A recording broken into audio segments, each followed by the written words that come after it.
शहर की कच्ची बस्ती में एक गरीब मजदूर कालू रहा करता था।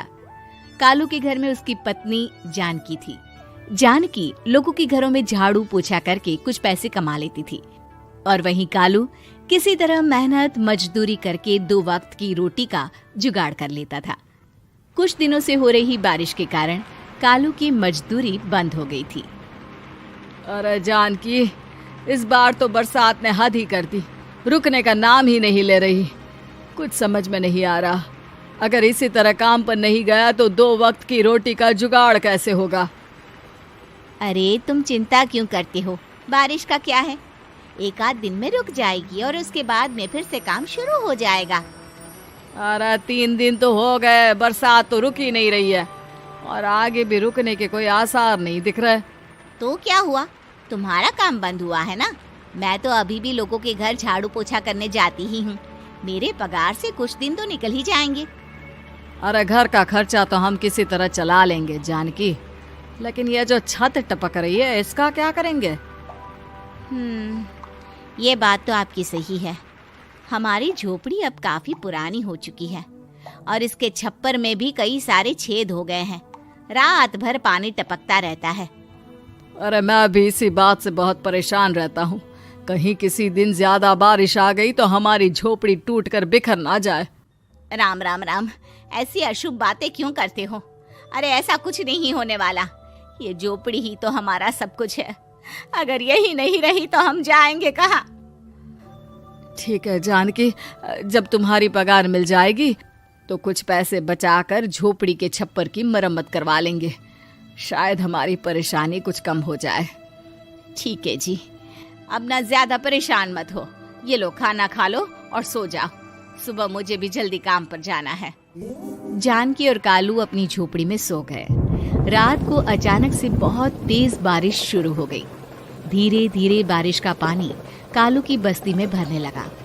पानी भरते भरते झोपड़ी के बाहर तक पहुंच गया था। सुबह के वक्त जब कालू और जानकी सोकर उठे, हे भगवान, ये क्या हो गया। बारिश का पानी तो हमारे घरों तक पहुंच चुका है। अब मैं काम पर कैसे जाऊंगी। रहने दो जानकी, तुम आज काम पर मत जाओ। ऐसे पानी से निकल कर जाओगी और बीमार पड़ गई तो लेने के देने पड़ जाएंगे। लेकिन अगर नहीं गई तो मालकिन लोग नाराज हो जाएंगे। आप जानते हैं ना, बड़ी मुश्किल से 1 दिन की छुट्टी भी नहीं देती है। अरे लेकिन जानकी, झोपड़ी के बाहर तो पूरी बस्ती में पानी भरा है, तुम जाओगी कैसे।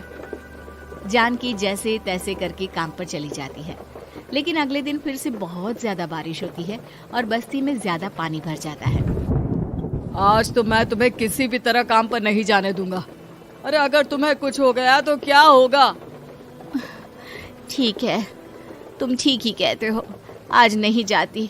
अगर मालकिन नाराज हो गई तो मना लूंगी किसी तरह। अरे मनाने वाली क्या बात है, जब तुम बताओगी कि हमारी झोपड़ी में पानी भर गया है तो वो खुद ही समझ जाएंगे ना। अगले 2 दिन तक तेज बारिश होने की वजह से जानकी, कालू और आसपास की बस्ती में रहने वाले सभी लोगों के घरों में पानी भर जाता है, जिसकी वजह से जानकी काम पर नहीं जा पाती। और 3 दिन के बाद जैसे ही जानकी काम पर पहुंचती है, कहाँ थी तुम? पिछले 3 दिनों से काम पर क्यों नहीं आई? मेम साहब क्या बताऊं, इतनी ज्यादा बारिश हो रही थी, हमारी पूरी बस्ती में पानी भर गया है और उससे भी ज्यादा तो मेरी झोपड़ी के अंदर पानी भर गया। आप ही बताइए कैसे आती मैं। इसका मतलब ये हुआ कि बारिश होगी तो तुम काम पर नहीं आओगी। ना ना, मेरे कहने का ये मतलब नहीं था मेम साहब। तुम जानती भी हो 3 दिन से कितनी परेशानी हो रही है मुझे, सारा काम मुझे खुद करना पड़ा। माफ कर दीजिए मालकिन जी, पर मैं क्या करती, आने के लिए रास्ता ही नहीं था, सब जगह पानी भरा हुआ था। बहाने तो तुझे बहुत बनाने आते हैं। जानकी देख, अगर अगली बार ऐसा किया ना तो फिर काम से हमेशा के लिए छुट्टी। अरे ना ना मालकिन, ऐसा मत कीजिए। बारिश की वजह से मेरे पति की मजदूरी भी छूट गई है। बड़ी मुश्किल से घर में 2 वक्त खाने की रोटी का जुगाड़ हो पाता है। आप मुझे काम से निकाल देंगे तो हम क्या खाएंगे। अगर इतनी ही चिंता है तो फिर रोजाना काम पर आया करो। चलो अब जल्दी से जाकर घर का सारा काम करो। बारिश रुकने का नाम ही नहीं ले रही थी। पूरे शहर में बाढ़ जैसे हालात बन गए थे। लेकिन नौकरी जाने के डर से जानकी किसी तरह रोज काम पर जाती थी। एक दिन जब जानकी काम करके अपने घर लौट आई तो अचानक उसकी बस्ती में कुछ लोगों का शोर सुनाई दिया। अरे लगता है बाहर कुछ हुआ है, मैं जाकर देखता हूँ। हाँ हाँ, पता तो कीजिए, ये बस्ती में लोग इतना शोर क्यों कर रहे हैं।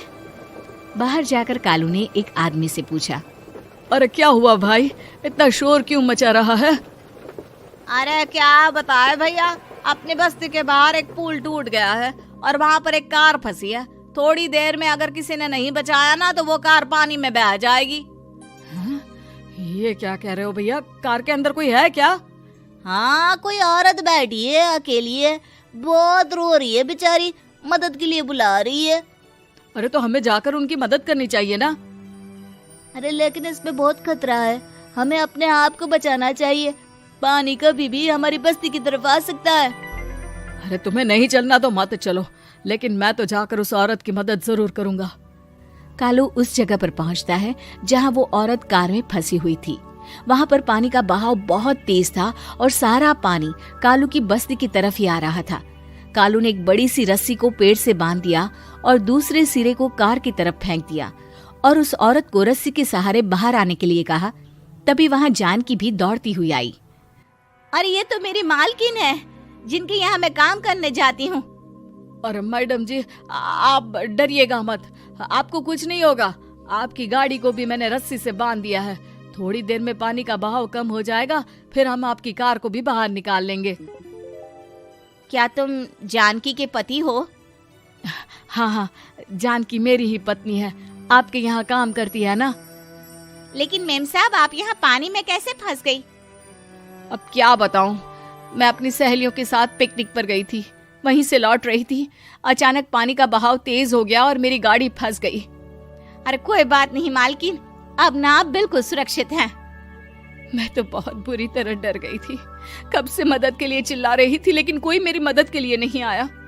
भला हो तुम्हारा पति का जिसने मेरी जान बचा ली। लेकिन जानकी, मैंने तुम्हारे साथ बहुत गलत व्यवहार किया। इतने खराब मौसम और बाढ़ में भी तुम्हें काम पर आने के लिए कहा, नौकरी से निकालने की धमकी भी दी, और तुमने मेरी जान बचाई। मुझे माफ कर दो। अरे कोई बात नहीं मालकिन, आपकी जान बचाना तो हमारा धर्म था। देखो जानकी, तुम्हारी झोपड़ी में जो भी नुकसान हुआ है उसके लिए मैं तुम्हें पैसे दूंगी। आज तुम्हारे पति ने मेरी जान बचाई है और आज के बाद मैं तुम्हें कभी भी नौकरी से निकालने की धमकी नहीं दूंगी। आज मैं तुम्हारी परेशानी को अच्छी तरह समझ चुकी हूँ। हम जैसे पैसे वाले लोगों के लिए अपने घर में बैठकर बारिश का मजा लेना बहुत आसान है, लेकिन तुम गरीब लोगों के लिए बाढ़ और बारिश काफी परेशानी खड़ी कर देते हैं। ये बात मुझे आज अच्छी तरह समझ आ गई है। आपका बहुत बहुत धन्यवाद मालकिन।